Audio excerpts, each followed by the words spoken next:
Good evening, you're watching Profit 360. I'm Sanjana. Let's take a quick look at what happened in the markets today. Following a volatile trading week, the benchmark indices rallied to kickstart the week with gains, with the small and mid-cap index fears better outperforming the benchmarks. Sectorally, the highest losses come in from media, FMCG, PSU banks and realty end with losses. Gains in pharma, financial services and auto also lended support. My colleague Mihika is here now with the market wrap.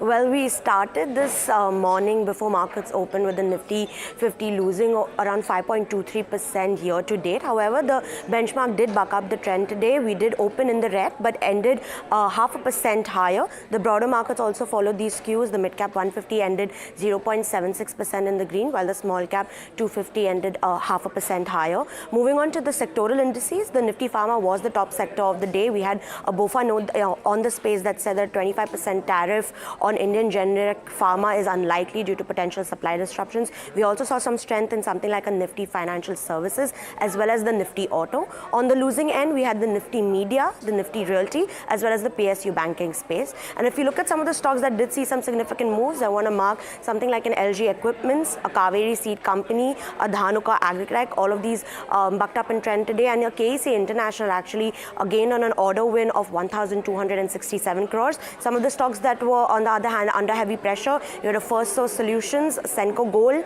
Mastec, as well as GR Infra Projects, and GR Infra Projects was under pressure despite an order win. I also want to mention some of the stocks that did hit 52-week lows today. We had a total of over 40 stocks. Some of the ones that I want to include are Tata Elxsi, Tejas Networks, Balaji Mines, Upper Industries, Patel Engineering, Dollar Industries, Trident, and much more. In terms of your volume buzzers, you had LG Equipments and GR Infra Projects, whose volumes did stand 48 times and 17 times when you compare it to the 30-day average. And lastly, in terms of highest market cap erosion, Reliance in the large cap space did lose around 20,000 crores in market cap. This was followed by weakness in a Wipro as well as an ITC. And in the mid cap space, you had PB Fintech, Hero MotoCorp and Ola Electric that continued to see pressure, losing around 1,000 to 2,000 crores in market cap. And moving on, gold is the talk of the town because prices for all that shine are reaching all-time highs. Prices are at over 90,000 rupees per 10 grams of 24-carat gold in India. The most possible reasons for the rally, the uncertainty around US tariffs and the trade wars amplifying the ongoing market volatility. But to tell us more about what's driving the prices higher, my colleague Pallavi now joining us with more insight. Gold prices continue to reach fresh highs. We've seen gold trending at about $2,985 an ounce. That's after having breached the $3,000 mark. In rupee terms, gold is currently trending close to about the 90,000 mark. That's for 10 grams of 24-carat gold.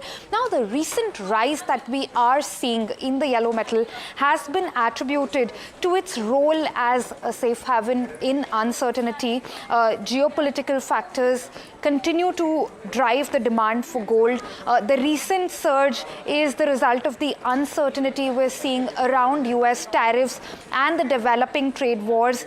These trade wars are amplifying economic risks and market volatility. Central banks too have been increasing gold purchasing ever since the pandemic. Emerging market demand for gold has also been on the rise in recent years. What the question currently is whether gold will continue to hold on to those $3,000 levels. Now, while the broad expectation is that gold will continue to remain a safe haven in the face of ongoing geopolitical and economic uncertainty globally, we might not see the kind of returns that we have been seeing in gold over the course of the last fiscal year as well as calendar year basis. So while gold, the demand for gold is expected to continue to remain, the returns might not be to the same extent, and gold might remain range bound over the coming months. Now, in fact, senior economist G. Chandrasekhar expressed his views on the gold rally, saying that this is the best time to sell gold and book profits. Let's listen in. Is it the right time to buy gold? In my view, people who have bought gold at lower prices, this is the best time for them to sell gold and then book profit. And whatever profit they book, you invest at the current prices. Because the propensity for further rise in gold prices, in my view, from here is extremely limited. Now, on the macro front, the Commerce Ministry has released the WPI, or Wholesale Price Index inflation, for the month of February. Wholesale price inflation was at 2.38% compared to 2.31% in January. Now, while wholesale inflation in primary articles declined, led by easing food article inflation, the month continued to witness an increase in prices of manufactured products. So, within the food basket, vegetables such as potatoes actually led the decline in prices. And Tulsi Gabbard, US Director of National Intelligence, met Defence Minister Rajnath Singh today. The two held bilateral discussions focusing on boosting defence and security ties between the two countries. This meeting comes as part of Gabbard's 2.5-day visit to India, where she previously met Security Advisor Ajit Doval. Now, in an NDTV exclusive, the only interview with an Indian channel, she spoke about her visit and the Indo-US relationship, and also spoke about combating Islamic terrorism, the action the US is taking against the Houthis, and how the Trump administration is focused on peace between Ukraine and Russia. Here's an excerpt of her conversation with NDTV's Vishnu Som.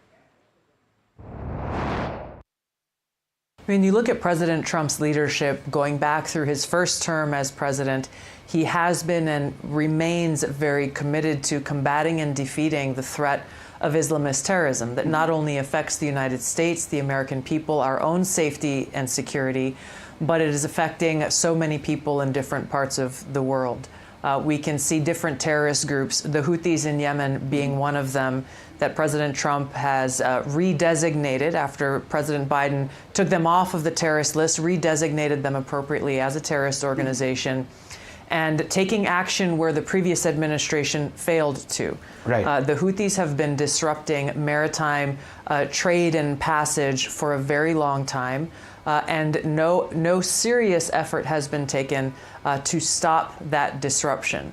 Our country and other countries should not be in a position to have to make a decision to reroute commerce going through that area simply because of the Houthi threat that exists. So President Trump has taken decisive action for our own safety, security, and prosperity. And I know we'll look to other affected countries, as there are many who are impacted by this, to similarly take action. The other big international talking point is obviously the situation between Russia and Ukraine, and we're all optimistic, and I've covered the war 3 times, on seeing peace in the area. Tens of thousands of people, hundreds of thousands of people on both sides have lost their lives.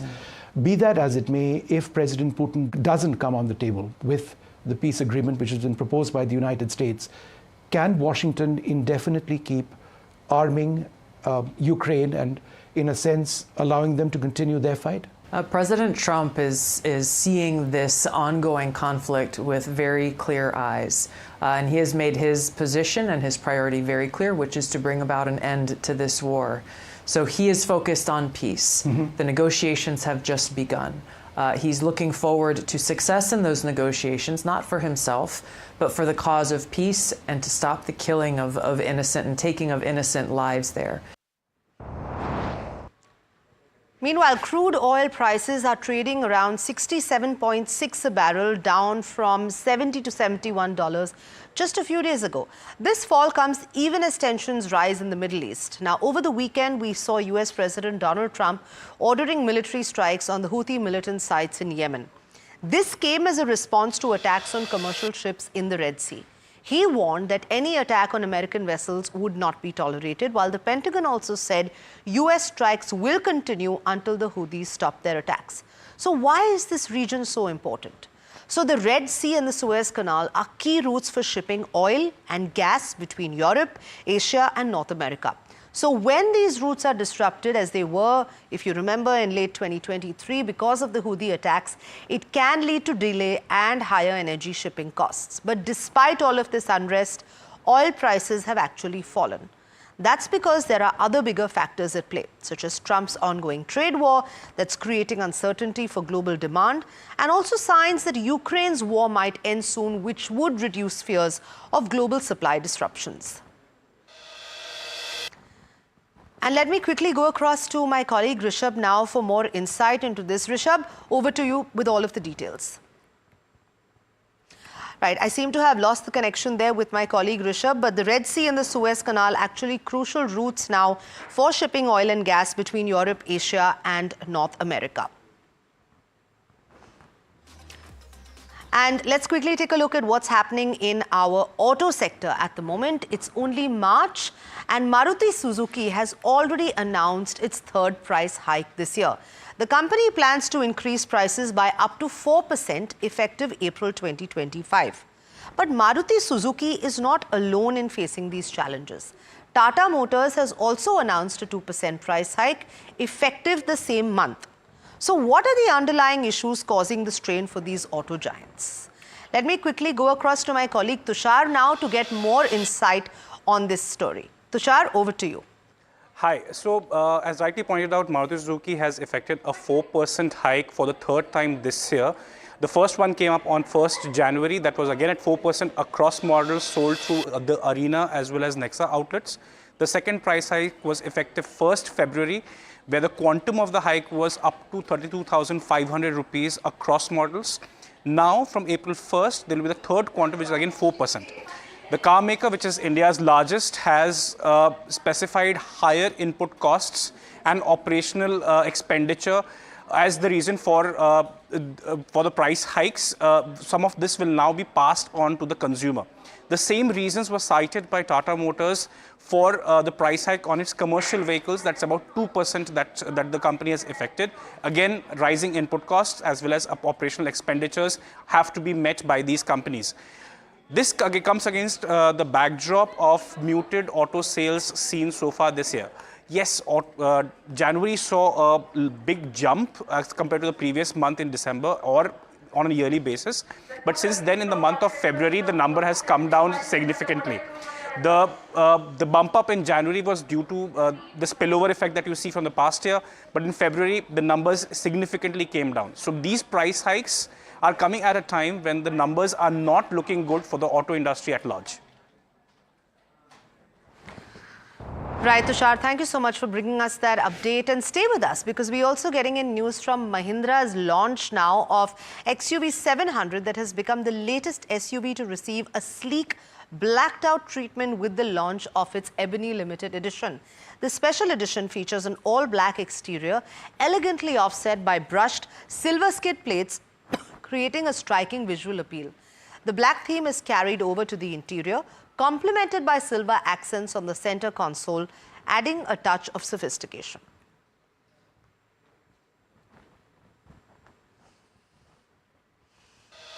Moving on, Ola Electric is facing another challenge after Rosmerta Digital Services filed an insolvency petition against its subsidiary, that's Ola Electric Technologies, citing default in payments. This development led to a significant drop in Ola Electric's stock price, which fell nearly 7% today, hitting a record low of 46.94 on the Bombay Stock Exchange. Stock is also down 70% now from its highs. It's down 38% from its issue price of 76. So the bad news just keeps following the company specifically. And as you rightly said, Rosmerta Digital has initiated insolvency proceedings against the company. Now, as per some reports, there was about a 17 to 18 crore in payment that Ola Electric had to do to Rosmerta. And essentially what Rosmerta does is, register the vehicle that has been sold by Ola Electric. Now, they had an agreement before that. Now, that seems to be a process that Ola Electric has moved in-house to save cost effectively. But that has, led to this notice coming in. Now, the exchanges has been notified about this particular notice by Ola Electric or by Rosmerta itself. But, there are some reports speculating that the other entity as well, which is the second entity which is to register, Srimata Digital, that's also filed insolvency proceedings as well. But currently, the company is only notified about Rosmerta International. So that is the key thing. Apart from that, if you look at the timeline that's flashing on your screen, on 19 February, they mentioned that the sales will be affected in the month of February, basically saying that this agreement with Rosemarta has now been evoked, and they won't be registering the vehicles. So effectively the company was selling the vehicles to its customer but not registering it, and because they weren't registering it, it wasn't available in Vahan to see. So they mentioned on 28th Feb that they've sold 25,000 vehicles, but Vahan data only suggested roughly about 8,300 vehicles that they had sold.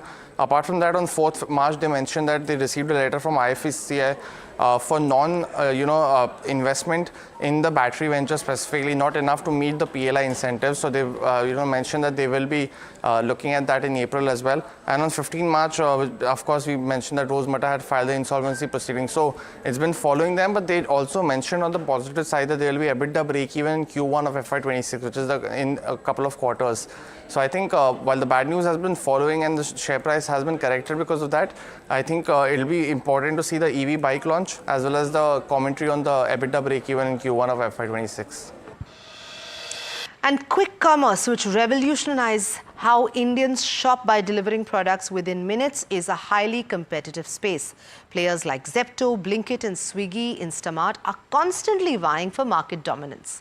A recent report by JP Morgan provides valuable insights into the strengths and weaknesses of these unlisted quick commerce companies, shedding light on which ones are the most or least expensive and their market dominance.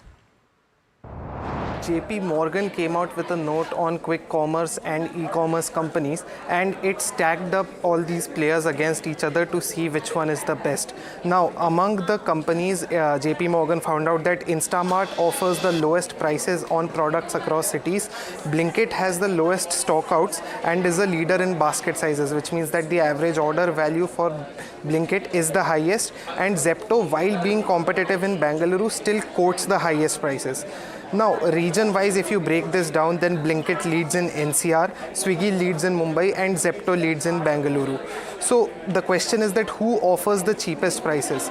If you compare quick commerce players to traditional e-commerce and other players, Big Basket, D-Mart Ready, JioMart, and Amazon Fresh are still the players who offer cheaper prices compared to the listed quick commerce players. Discounts are highest in electronics, fresh groceries, and appliances. Instamart, among quick commerce peers, offers the most subsidies on more products than its listed peers. Zepto, on the other hand, quotes higher prices in non-standard categories and rarely offers the cheapest prices. Now, if you look at stock keeping units as to which firm does not go out of stock for a certain product, Blinkit and Big Basket have better inventory management and lower stockouts. Compare this to JioMart, which leads in electronics, and Amazon and Big Basket leads in the munchies category. So who has the biggest basket, as in who has the highest average order value? Blinkit leads in NCR and Bengaluru, while Swiggy leads in Mumbai, where it is followed closely by Zepto and Big Basket. So JP Morgan in its review came out with a few takeaways, which were that subsidies across product categories are moderating, but quick commerce firms still trail e-commerce companies and modern trade companies, which means the likes of the D-Mart, Amazon Fresh, Big Basket and all. Blinkit, it found out, has more stock, higher basket size, which will ultimately lead to profitability for the company. Instamart, on the other hand, it found out, has a wider assortment of products, and value positioning will improve Instamart's profitability going forward. And an update now coming in. Our sources have confirmed that imposition of a safeguard duty on steel imports remains under consideration. The Directorate General of Trade Remedies is actively investigating the issue and is weighing the option of imposing a safeguard duty on steel imports, particularly from countries like China. Now, like we have been reporting, this move aims to protect domestic steel manufacturers from the surge in inexpensive imports that have been affecting their sales volume and profit margins. My colleague Rishabh now joining us with more details. Rishabh, the safeguard duty is expected. Let's try and understand what kind of impact it will have on overall steel imports. As we have been saying that a significant portion comes from countries with which India already has an FTA agreement, such as Japan, South Korea, where these imports are exempt from basic customs duties. Right. What we're hearing from our sources is that this investigation by DGTR continues to go on. This is despite several reports that have come in that have stated that a 12 to 15% duty will be and already has been imposed on on imports of steel products from countries like China, especially, where the price is much more competitive and will lead to sort of a surge in cheap imports coming into India, which eventually just ends up hurting our domestic market. So what we're seeing is that the government is reassuring us that the investigation is still on, and if there is evidence found that that imports like these from China will impact and negatively hurt our domestic industry, a safeguard duty will be put in place. Right, Rishabh, thank you so much for bringing us those updates. The safeguard duty on steel obviously still on the cards. Let's move to some news coming in from sport now. The Pakistan Cricket Board has issued a legal notice to Corbin Bosch for breaching his contractual obligations. This as the Pakistan Cricket Board decided to announce its schedule parallel to the IPL. Some clashes were obviously bound to erupt. With players being made to decide between the two franchise leagues, IPL was bound to be preferred because of multiple reasons, ranging from better remuneration to exposure. South Africa's Bosch ditched his Pakistan Super League contract as five-time IPL winners Mumbai Indians came calling for his services as a replacement for the injured Lizard Williams. But those in the Pakistan cricketing spectrum are understandably unhappy.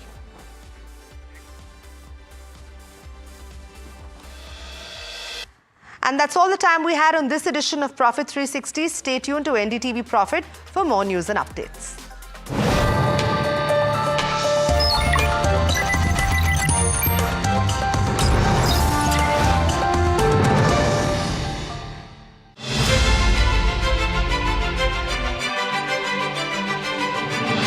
Very warm welcome to you all for this NDTV Profit conclave, which is themed on Viksit Bharat.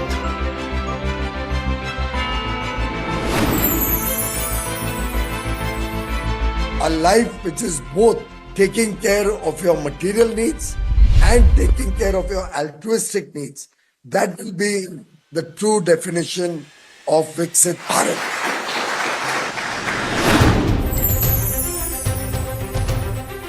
In my view, we are already out of that slowdown. For every unloam, you have to have vilom. You can't just keep doing up and up in the breathing also. You have to come down. So the correction and healthy correction is a very, very integral part of the market.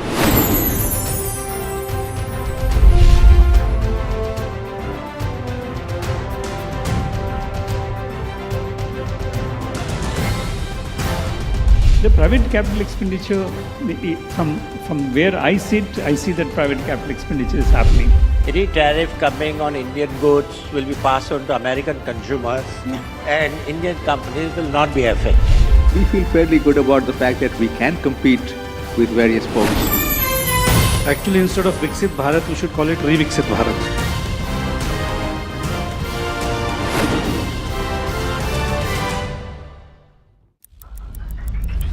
Headlines you start your day with.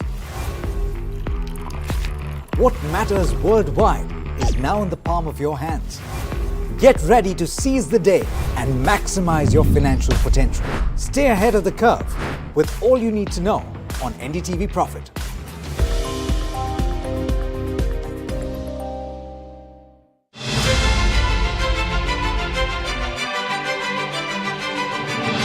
Very warm welcome to you all for this NDTV Profit conclave, which is themed on Viksit Bharat.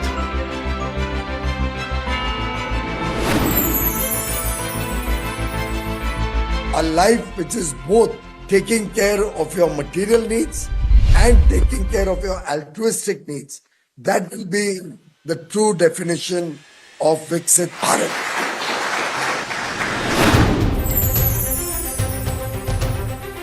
In my view, we are already out of that slowdown. For every unloam, you have to have vilom. You can't just keep doing up and up in the breathing also. You have to come down. So the correction and healthy correction is a very, very integral part of the market.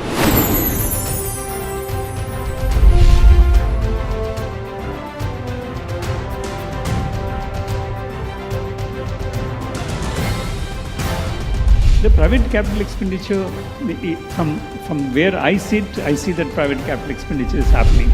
Any tariff coming on Indian goods will be passed on to American consumers and Indian companies will not be affected. We feel fairly good about the fact that we can compete with various folks. Actually, instead of Viksit Bharat, we should call it Re-Viksit Bharat.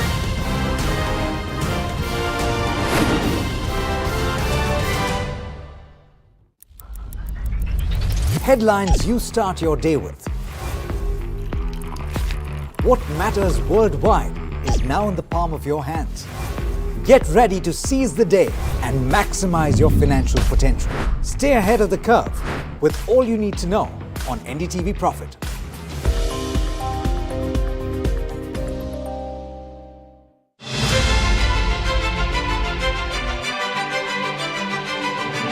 Very, very warm welcome to you all for this NDTV Profit conclave, which is themed on Viksit Bharat.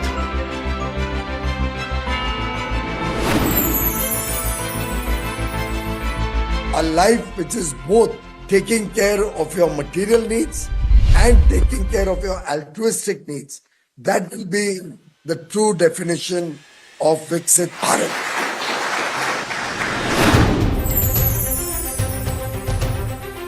In my view, we are already out of that slowdown. For every unloam, you have to have vilom. You can't just keep doing up and up in the breathing also. You have to come down. So the correction and healthy correction is a very, very integral part of the market.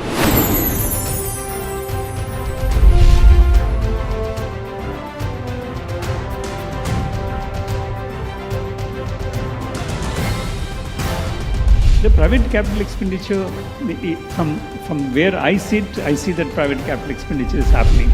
Any tariff coming on Indian goods will be passed on to American consumers and Indian companies will not be affected. We feel fairly good about the fact that we can compete with various folks. Actually, instead of Viksit Bharat, we should call it Re-Viksit Bharat.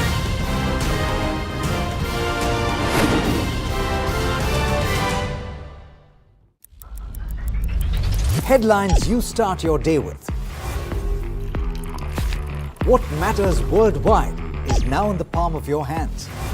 Get ready to seize the day and maximize your financial potential.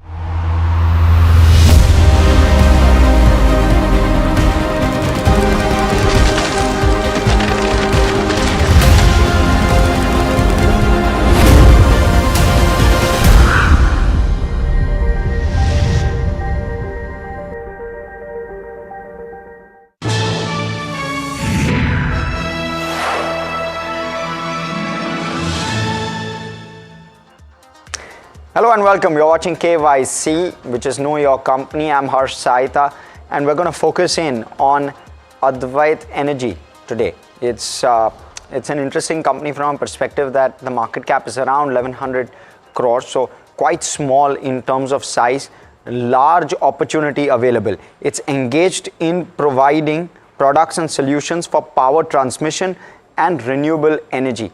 Currently more focused on power transmission, less focus on renewable energy, but they're growing renewable energy on a fairly healthy clip in terms of the growth rate. It's established in 2010. Transition, earlier was doing consulting and trading, now has transitioned to manufacturing since 2014, and lots of power components is what it manufactures. The intent of the management when it shifted focus in 2014 was to take care of import substitution, to basically try and plug that gap, that this is of course basis management con calls. But power transmission, substations and telecommunications infra is what the company is currently completely focused on. Renewable energy is the other focus area which has come into focus since 2023.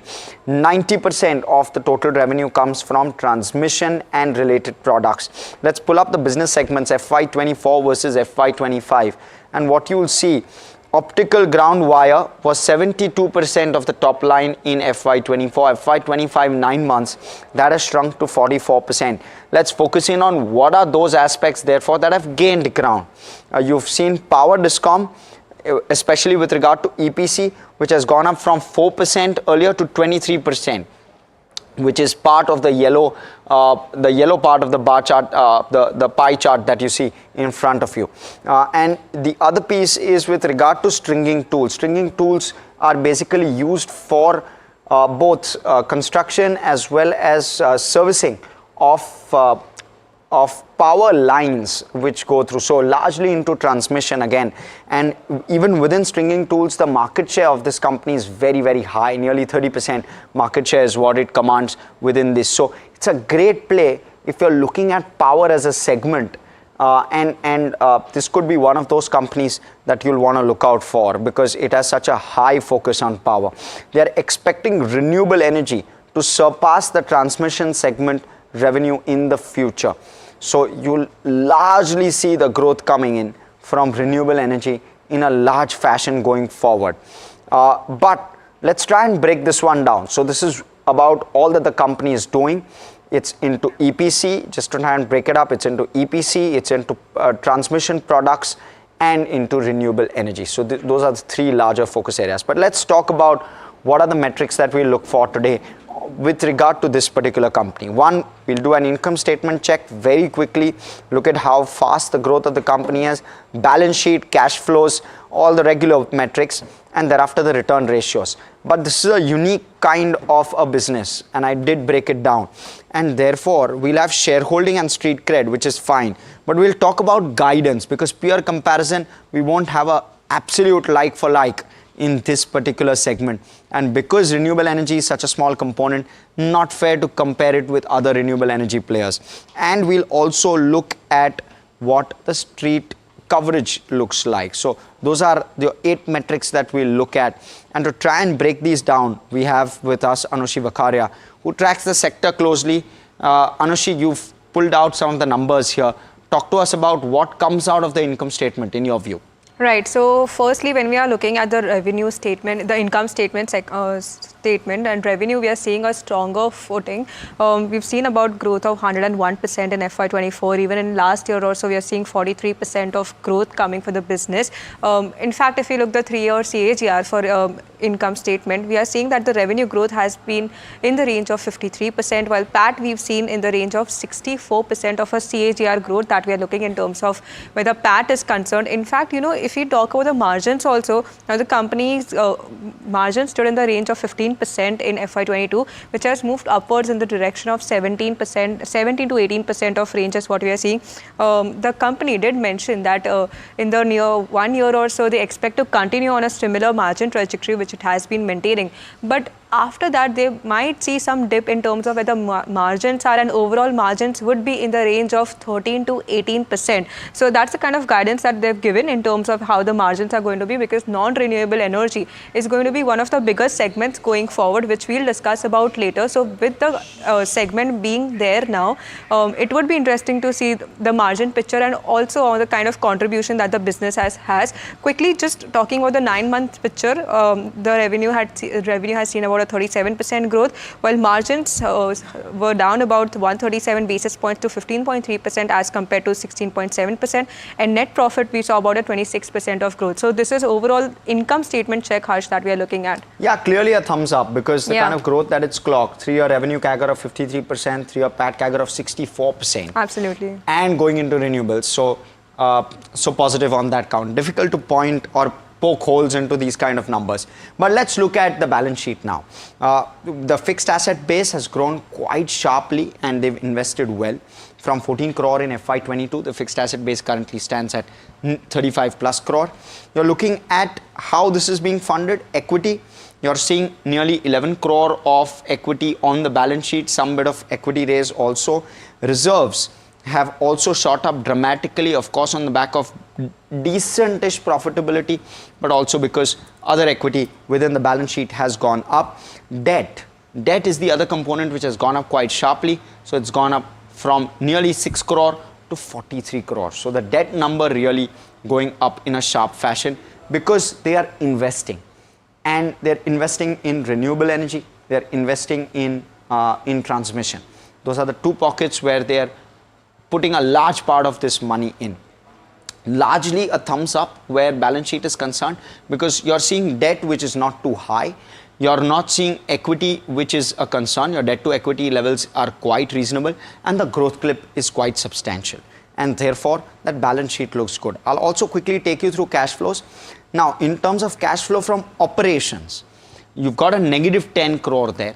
And that's also because your inventory levels have gone up. Maybe not inventory levels, but your receivables, your trade receivables have gone up quite sharply when you're looking at it all across the year. So FY23 also they went up, but FY24 was more substantial. But your cash flow, your net cash flow is still positive because they've raised money. And we know that. We saw the kind of debt levels that the company has seen. And therefore, the raising of money has helped it stay positive where net cash flow is concerned. So a neutral on this count, we'll have to wait and watch as to whether it can generate cash flow from operations. Once operations also start to normalize, once top line, which is growing at 100% in FY24, starts to normalize, whether they can continue to generate a healthy cash flow is what I would look forward to. But let's talk about return ratios on all the investments that they are making, Anushi. So right, we did address about the 64% of CAGR growth that the company had in terms of where the PAT is concerned. That is clearly reflecting in the kind of return ratios that we are looking at. So if you see what has happened in FY22, the ROE, that's a return on equity, stood at about 21.6%, which eventually moved to 19.2%. But FY24 onwards, we've seen a sharp uptick in terms of where the ROE and the ROC numbers are.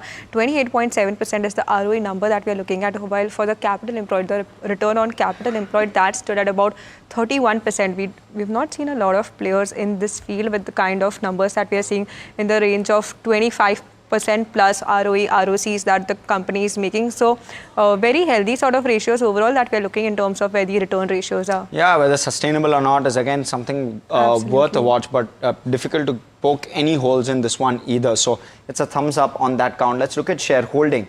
Shareholding has come off a little bit from the highs, but now at 69.5%, quite steady. It was 73+%, mind you, but it's come off slightly, maybe in this financial year. From the June quarter onwards, and therefore you're seeing that kind of number there. Also, no FIDI investment because it's a very, very small company, understandably so, and therefore meaningless in terms of the FII combination here in the shareholding, and the balance is largely held by public. That's how it is. Let's also quickly look at street cred, and I'll take you through that one. The last 6 months, you're looking at negative 40% returns. Last 1 year, negative 9% returns. This has underperformed both the Nifty small cap as well as mid cap indices. Therefore, a thumbs down on this one. But it's been a great compounder over the last 3 years. It's been 18x in the last 3 years. That kind of a sector, that kind of a space, a turnaround in the power segment is what we've seen over the last few years. And this one benefiting from that tailwind. But 18x returns, can that sustain? Well, what does guidance suggest?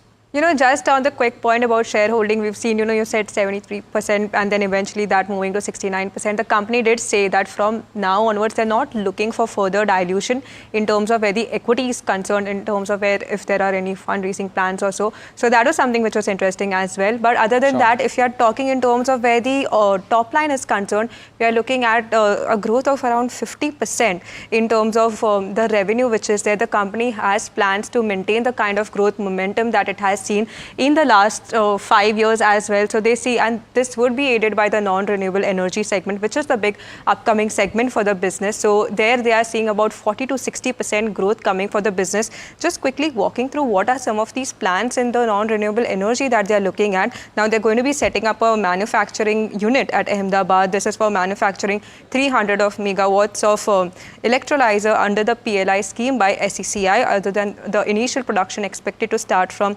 FY26 onwards. Other than that, they're also in partnership. They've also entered a MOU with Teco Group to develop fuel cell products. So for the same fuel cell assembly and manufacturing facility, operations are to begin from 26-27 onwards as well. So once these facilities are on stream, we'll see a higher mix for the non-renewable side. The eventual plan is what Harsh said before also, power transmission currently contributing about 90% of the mix. But eventual plan is to see a 50-50 mix across these two segments. So it is interesting how the new segment is going to pick up and what is going to be the pipeline in terms of order opportunities for the business for these two segments which are there.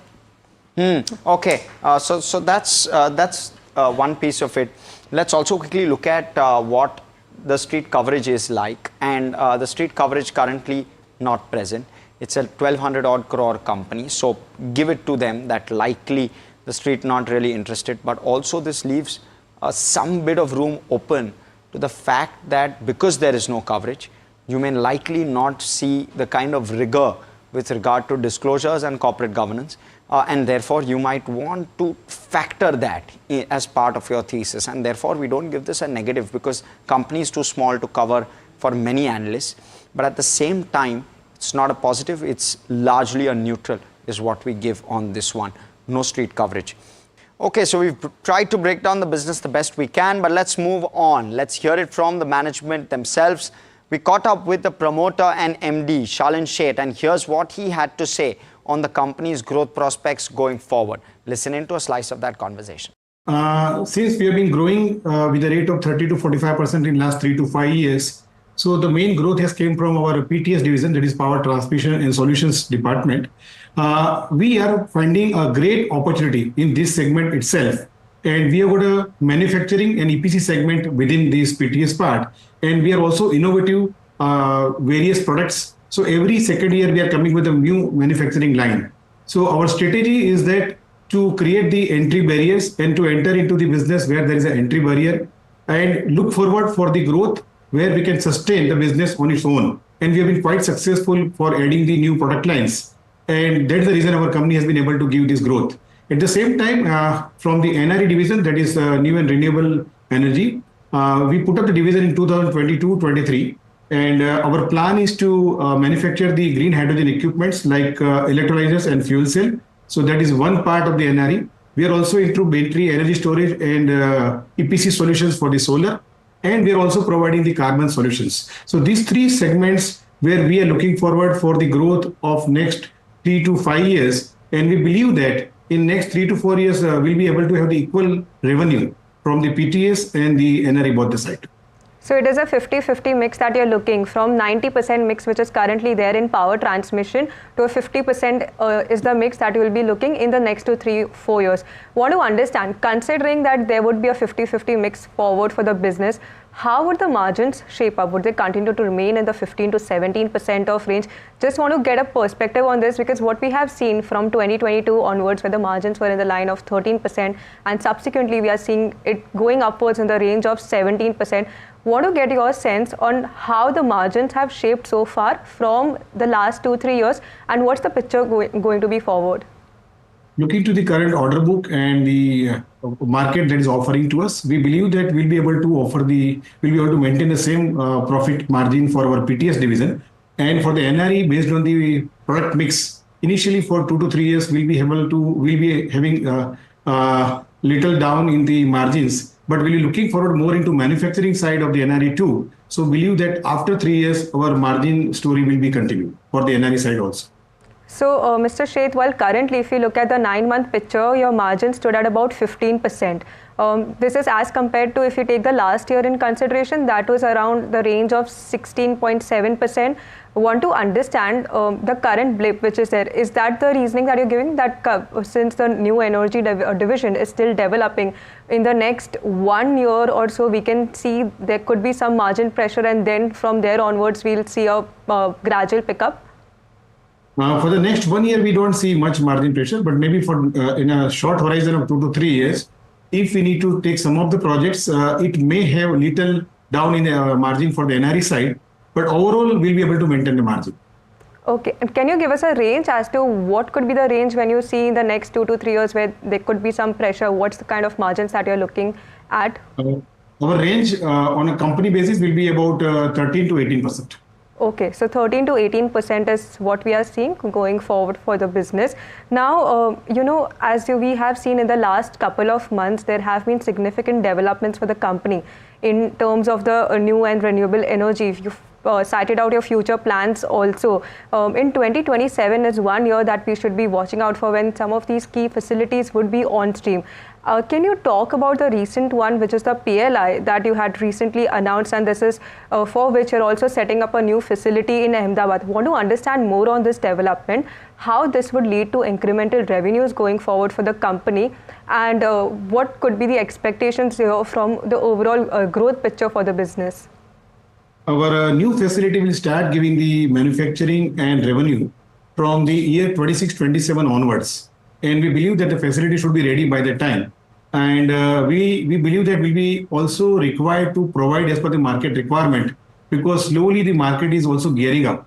As I told you that overall our NRE and PTS division will be having the equal market share, equal product mix in the next 2 to 3 years, maybe in 4 years. So we are looking forward with a growth of 40 to 60% with the NRE business in next 3 to 5 years. So 40 to 60% is what we are seeing from the NRE business. But if you take the whole overall picture in consideration, considering the power transmission segment as well, what is the kind of overall revenue growth that you're targeting? Looking to the order book and kind of orders that we're expecting, and looking to the deliverables of those orders, we believe that we'll be able to maintain this growth of last 5 years we've been maintaining in an overall company size. Okay. Yes, please go ahead. Or maybe in some year it may have little change, it may also exceed based on the market and requirements. Okay, that's fair to understand. Mr. Sheth, considering that you're marking a foray, your NRE is still a smaller segment for the business, wherein you're seeing about a 50% of a share going forward. I also want to understand, are there any challenges or concerns that could be upcoming in these next 2 to 3 years? Want to get a sense on how the competition is as compared to your business. Just want to see what could there be some of the concerns be. Looking to the market and size it is offering, and looking to our ability and our cost structure, for next 3 to 4 years, for the numbers that we are working, we don't see a very fierce competition, because the market has got enough to offer in terms of growth, in terms of opportunity. So we don't find very fierce competition while achieving our numbers for next 3 to 5 years. Okay, so if you take the current total order book into perspective, firstly, want to get your sense, what is the total order book going to be? What's the current order book, and what is the kind of orders in pipeline which are already there across the segments? If you can give us a breakdown between the NRE and the power transmission as well. Want to understand from here on, in this order book division that we are seeing, how much of a role is from the government side also? Like how dependent are your inflows on the government tenders? If you can get a perspective on that as well. Very interesting question.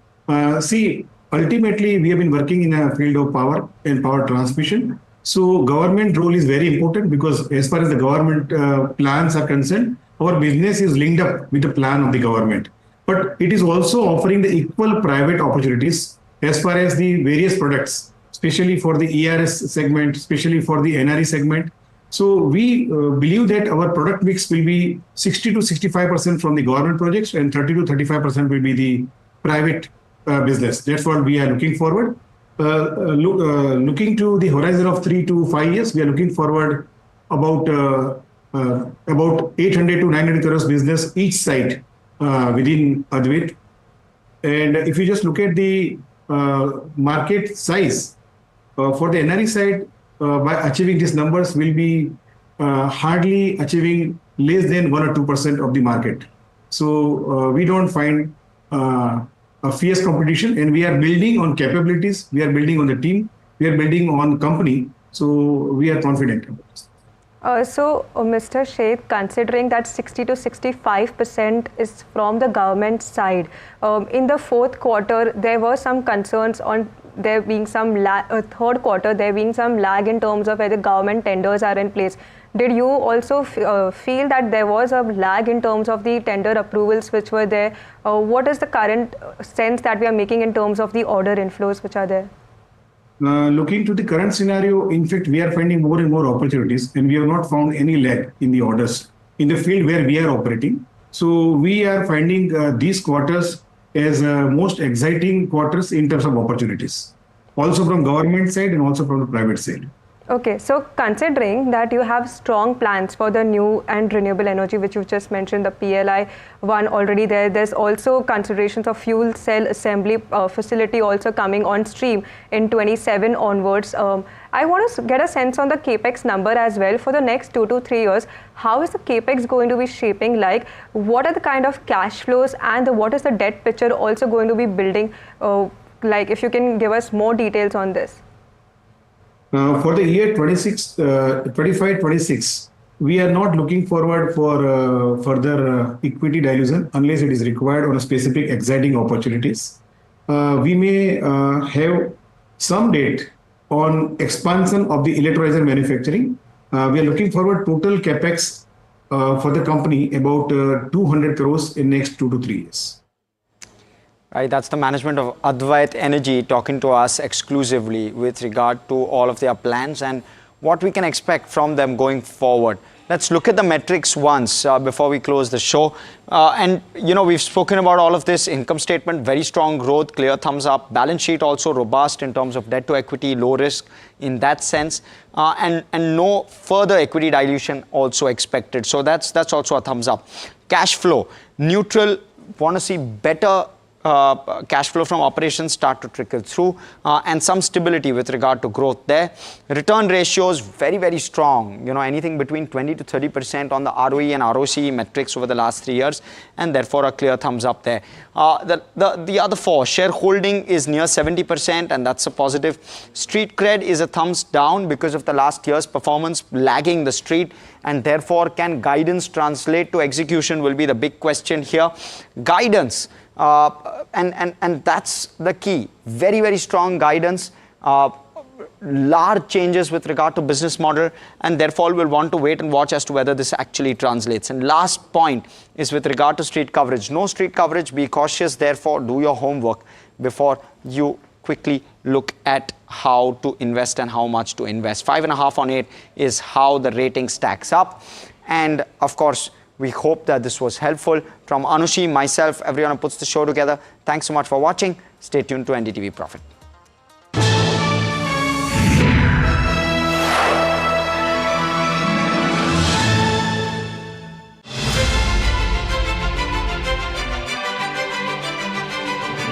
Very, very warm welcome to you all for this NDTV Profit conclave, which is themed on Viksit Bharat.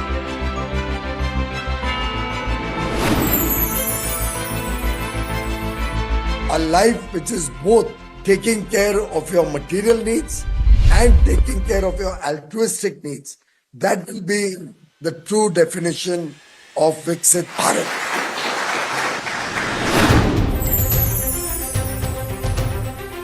In my view, we are already out of that slowdown.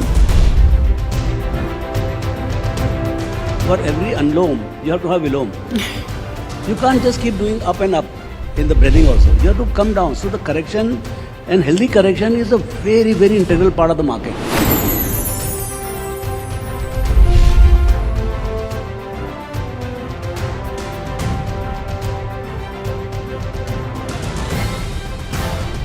The private capital expenditure, from where I sit, I see that private capital expenditure is happening.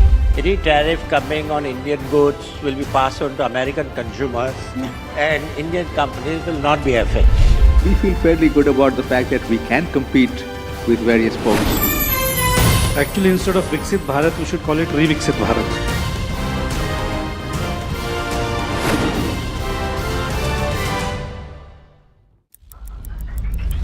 Headlines you start your day with. What matters worldwide is now in the palm of your hands. Get ready to seize the day and maximize your financial potential. Stay ahead of the curve with all you need to know on NDTV Profit.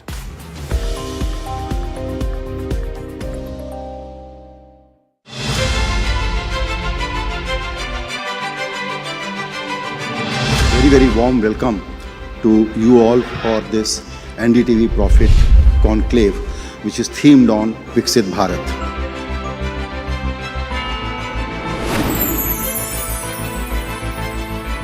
A life which is both taking care of your material needs and taking care of your altruistic needs.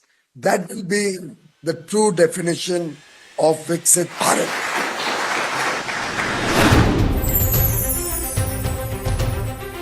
In my view, we are already out of that slowdown.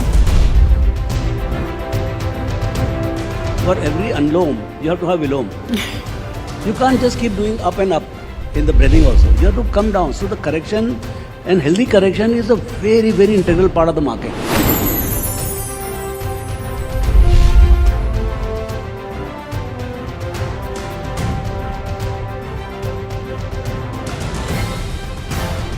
The private capital expenditure, from where I sit, I see that private capital expenditure is happening. Any tariff coming on Indian goods will be passed on to American consumers and Indian companies will not be affected. We feel fairly good about the fact that we can compete with various folks. Actually, instead of Viksit Bharat, we should call it Re-Viksit Bharat.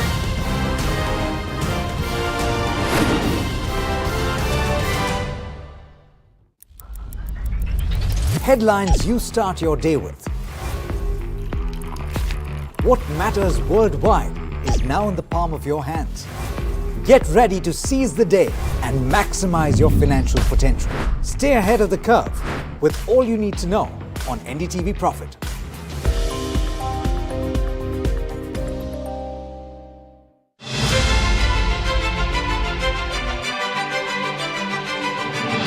Very warm welcome to you all for this NDTV Profit conclave, which is themed on Viksit Bharat.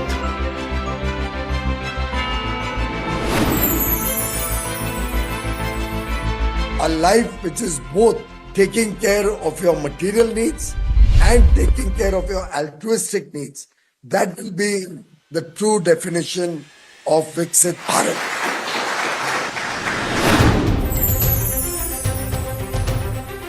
In my view, we are already out of that slowdown. For every unloam, you have to have vilom. You can't just keep doing up and up in the breathing also. You have to come down. So the correction and healthy correction is a very, very integral part of the market.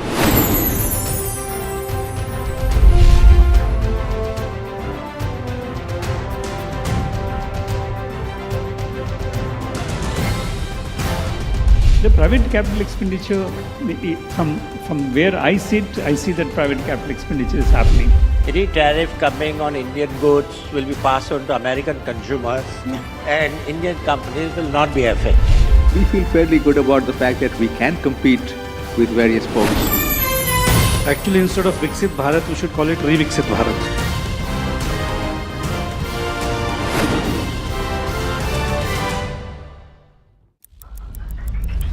Headlines you start your day with.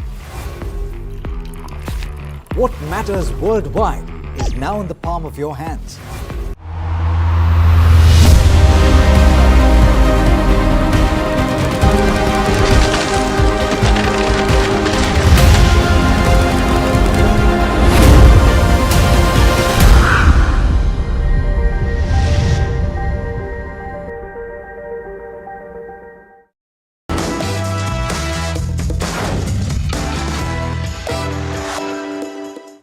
Hi, this is Your Money Matters on NDTV Profit. This is a show that gets you answers to all of your personal finance problems.